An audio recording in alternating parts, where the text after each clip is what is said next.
आदाब नाजरीन, मैं हूं रियाज चौधरी और आप देख रहे हैं the world relation.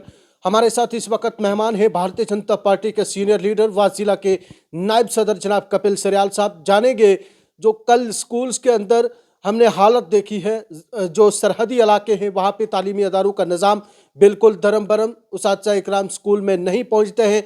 Chief education officer के साथ साथ जोनल एजुकेशन ऑफिसर भी जो है वो गफलत की नींद में आखिरकार क्यों हैं, इसका जिम्मेदार कौन? भारतीय जनता पार्टी की बात करें तो मरकज से लेकर जम्मू कश्मीर में सिक्का जो है इसी जमात का जो है वो चल रहा है। ताहम सूरत हाल की बात करें तो कई अहम इकदाम तो इससे कबल ज़रूर उठाए गए हैं, लेकिन अब भी सूरत हाल जो ग्राउंड की है वो जूं की तूं है। कपिल साहब, कैसे देखते हैं मरकज से लेके अब तक का यहाँ पे आपका सिक्का जो है वो चल रहा है, लेकिन ज़िला राजौरी के सरहदी इलाकों की बात करें, स्कूलों की हालत जो है वो बदतर जो है वो देखी जा रही है। उसातिज़ा इकराम स्कूल में नहीं जा रहे हैं, बच्चे जो है वो मजबूरन अब घर वापसी की तरफ रवाना हो रहे हैं। किस हद तक जो है वो आप देखते हैं और चीफ एजुकेशन ऑफिसर राजौरी को किस तरह से नोटिस देंगे? देखिए रियाज साहब, आपका पहले तो सबसे बहुत बड़ा धन्यवाद, क्योंकि मैं आपको छोटी सी बात बता दूं। ये जो आप एजुकेशन की बात की है, ये मुद्दा मैंने आज से साल पहले भी उठाया था। हमारे एक दो स्कूल थे, जिस तरीके पठानमोड़ा स्कूल था हमारा, असल में स्कूल है हमारा, मिडिल स्कूल करैया है हमारा। ये जो कुछ स्कूल थे, हमने यहाँ बताया गया था कि टीचर्स जो है यहाँ पे नहीं आते हैं, और मैंने डी साहब से बात की और उसके बाद हमने तहसीलदार को यहाँ नियुक्त किया। हमने उनका विजिट करवाया यहाँ पे, सरप्राइज विजिट करवाया और देखा उन्होंने वो टीचर को सस्पेंड भी किया गया यहाँ पे। ये आपकी बात बिल्कुल सही है, पता नहीं आप किस स्कूल की बात कर रहे हो, लेकिन हर स्कूल में ये बातें ज़रूर हैं। टीचर्स जो हैं वो बराबर तो नहीं आ रहे हैं। अगर कहीं 8 टीचर हैं तो आपको 4 या 5 ही मिलेंगे, 3 वहाँ नहीं मिलेंगे। वो कहते हैं कि कहने की छुट्टी में है, 2 महीने की लीव दी हुई है या ऐसा कुछ बता देते हैं। किसी स्कूल में हिंदी का टीचर नहीं आ रहा, किसी में उर्दू का टीचर नहीं आ रहा। ये सरासर नालायकी बढ़ती जा रही है, इसमें कोई दो राय नहीं है। गरीब बच्चे जो हैं, जो गरीब बच्चे हैं, जो गरीब माँ बाप के बच्चे हैं, जो मजदूरी करते हैं, वो चाहते हैं कि हम गवर्नमेंट स्कूल में बच्चों को डालें, क्योंकि उनके पास पैसे नहीं होते प्राइवेट स्कूल में देने के लिए। तो वो बच्चे डालते हैं वहाँ पे, लेकिन पढ़ाई जो है वहाँ पे नहीं हो पा रही है, टीचर्स नहीं आ रहे हैं वहाँ पे। मैं आपको बताना चाहूँगा, ज़िला राजौरी का इलाका और जडियो जो डूंगी है उनके ज़ेर निगरान इलाका है। समटियाँ एक प्राइमरी स्कूल है और साथ ही में उसका एक दूसरा स्कूल है वहाँ पे, जिसको मिट्ठी दड़ा कहते हैं, वो भी प्राइमरी स्कूल। मिट्ठी दड़ा में भी कल कोई उस्ताद जो है वो स्कूल में नहीं पहुंचा। बच्चे 11:30 के करीब जो है वो वापस अपने घर की तरफ, उन्होंने कहा कि जनाब छुट्टी है, टीचर जो है वो नहीं आए। 3 टीचर्स वहाँ पे बच्चों के मुताबिक बताए गए हैं। वहीं दूसरी बात करें, समटिया स्कूल में 2 उसातिज़ा इकराम, एक टीचर को अटैच करके सीईओ ऑफिस में रखा हुआ है, वो अपनी जो है वो ऐशो अशरत की ज़िंदगी गुजार रहा है। दूसरा जो है वो अपनी तिबी इलाज को लेके कैजुअल लीव पे है, लेकिन स्कूल जो है वो बंद है। देखिए, जेडीओ डूंगी या जेडीओ रजौरी, इसकी बात नहीं है, ये हर एक एरिया की बात है। मैं ये कह रहा हूँ कि जेडीओ रजौरी जो है वो भी बिल्कुल जो अपना काम है सही करना चाहिए, वो नहीं कर रहे हैं। मोदी साहब जो है सबको टन टन पे दे रहे हैं यहाँ पे, लेकिन वो पे लेके भी अपना काम नहीं सही सही नहीं कर रहे हैं।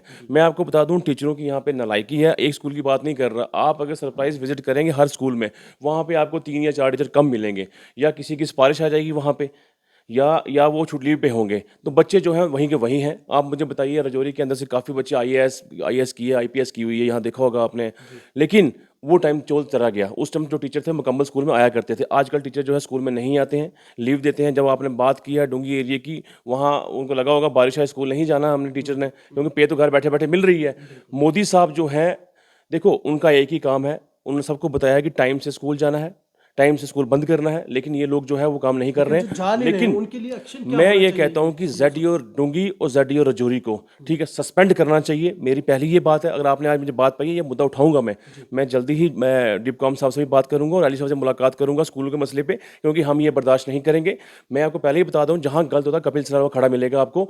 जेडीओ डूंगी जो है वो किसी नालायक आदमी है, अगर जिसने अपनी देख नहीं कर रहा, स्कूलों की देखभाल नहीं कर रहा है, स्टाफ की अटेंडेंस नहीं ले रहा है, या स्टाफ का देखभाल नहीं कर रहा है, या वो वहाँ पे अगर मुतबादल में टीचर तैनात करना होता है, वो उसकी जिम्मेदारी होती है, उसकी तरफ से वहाँ पे टीचर नहीं भेजा। देखिए, जेडीओ की जिम्मेवारी है ये टीचर तैनात करना, जहाँ से मर्जी करे वो। अगर वहाँ से कोई अटैच किया है तो उसका अल्टरनेट निकाले, वहाँ टीचर को और भेजे वहाँ पे, लेकिन टीचर स्कूल में होना चाहिए वहाँ पे। आप ही की सरकार के अहकामात हैं, क्योंकि मरकज़ के ज़ेर इंतज़ाम जम्मू कश्मीर है, तो उसका ये अहकामात हैं कि सभी जो टीचर अटैचमेंट पे हैं उनकी अटैचमेंट को कैंसिल करके फौरी तौर पर जो ओरिजिनल प्लेस ऑफ पोस्टिंग है वहाँ पे भेजा जाए। चीफ एजुकेशन ऑफिस के दफ्तर में भी आज उसी इदारे के लोग जो हैं वो यहाँ पे अटैच हैं, उनके बारे में क्या कहेंगे? देखिए, कुछ ये जो लोग हैं, भारतीय जनता पार्टी के जो लोग होते हैं, जो मुलाजिम होते हैं, वो अच्छे तरीके काम कर रहे हैं अपना। ये वही लोग हैं, एनसी कांग्रेस के लोग आज भी बैठे हुए हैं उसी चेयरों पे। इनका दिमाग ठीक नहीं है। ये लोग कहते हैं कि वैसे ही काम करना है जिस तरीके कांग्रेस ने यहाँ जो ये पूरे जम्मू कश्मीर में काम किया, हिंदुस्तान में काम किया, वो लोग चाहते हैं कि वैसे ही काम करना है। लेकिन ये भारतीय जनता पार्टी है, मोदी सरकार है, ये नहीं मानेंगे इस चीज़ को। ये जो हमारे एचएम बैठे हुए हैं ऊपर, वो सब देख रहे हैं। तो मैं जितने भी टीचर्स हैं आपके माध्यम से, या जेडीओ है, मैं उनको बता देना चाहता हूँ कि अपना काम सही तरीके से कीजिए आप, नहीं तो वो दिन दूर नहीं है कि आप घर बैठेंगे। आपने देखो कि क्या चीफ एजुकेशन ऑफिसर राजौरी को एक्शन लेना चाहिए? मैं कह रहा हूँ बिल्कुल लेना चाहिए। अगर वो नहीं लेंगे तो हम एक्शन लेंगे। हमारा डेपुटेशन जल्द ही जाएगा अली साहब से मिलने के लिए इस चीज़ के ऊपर, क्योंकि ये हम बर्दाश्त नहीं करेंगे। आप जितने जो भी आपके पास कोई सबूत है वो आप हमें दे दीजिएगा, हम एक फ़ाइल बना के लेके जाएंगे यहाँ से। और मैं कहता हूँ कि इनको सस्पेंड करवाऊंगा मैं, क्योंकि हम ये बर्दाश्त नहीं करेंगे। अगर बच्चे स्कूल में आते हैं, टीचर स्कूल में नहीं है, तो ये कहाँ का इंसाफ है? This is not good. हम ये बर्दाश्त नहीं करेंगे। और मैंने पहले ही बोला हुआ आपको कि जहाँ भी गलत हो कपिल सराल वहाँ पे मिलेगा आपको। मैं उन सब गरीब बच्चों के साथ हूँ जो बच्चे आज स्कूल जा रहे हैं, और वो गरीब माँ बाप हैं। मैंने जैसे पहले ही कहा, उनके पास पैसे नहीं है स्कूल प्राइवेट बच्चों को पढ़ाने के लिए। गरीब माँ बाप हैं बेचारे, वो आजकल स्कूल बच्चे भेजते हैं। लेकिन अगर वो टीचर, जहाँ से आपने बताया कि टीचर वहाँ नहीं मिलते, वो बच्चे 11 बजे वापस घर की ओर आ जाते हैं, तो ये गलत बात है, ये बर्दाश्त नहीं की जाएगी। मैं डी साहब से कहूँगा, इस जो आपने डोंगी स्कूल के बारे में नाम बताया, इसकी जाँच की जाए। अगर टीचर नहीं थे तो क्यों नहीं थे, वजह क्या थी उस चीज़ की। और मैं कहता हूँ कि वो टीचर जो नहीं थे उनको सस्पेंड किया जाए।